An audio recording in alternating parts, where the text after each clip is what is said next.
என்னம்மா இங்கே உட்காந்துருக்க, படுக்கலையாம்மா? இல்லப்பா, உறக்கமே வரல. ஏன் அத்தை, இப்போ என்னாச்சு? ஓ, பகலில் நல்ல உறக்கம் அதானே? ஆமா, பகல் பூரா உறங்கிட்டாங்க. நீ வேற சும்மா இருக்க மாட்டியா?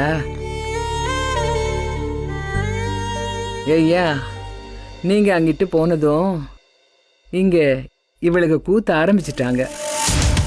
ஒரே சத்தம், கூச்சல், கலாட்டா. என்ன சொல்கிறீங்க?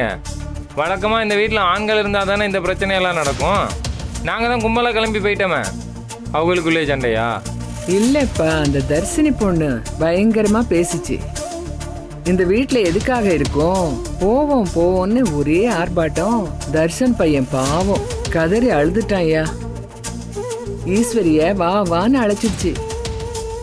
அவ வரமாட்டேன்னு நின்னுட்டா. உடனே தர்ஷினி பொண்ணு வீட்டை விட்டு கிளம்பிடுச்சு. பேசாம விடுமா, பெத்ததுல ஒன்று சொத்தை நினைச்சிட்டு போறேன். என்னதான் பொண்ணு 1000 பேசினாலும் எங்கள் பெரியக்கா ஸ்ட்ராங்காக நின்றுக்காக பாருங்க, அதுதான் விஷயமே.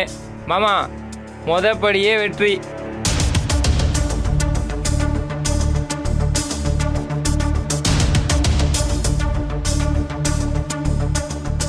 தோசை ஊற்றவா, சாப்பிட்றீங்களா?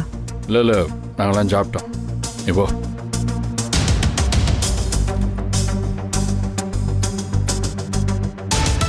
ஏப்பா, அலைஞ்சு தெரிஞ்சு அழுப்பா வந்திருப்பிய, எல்லாரும் போய் படுங்க போங்க.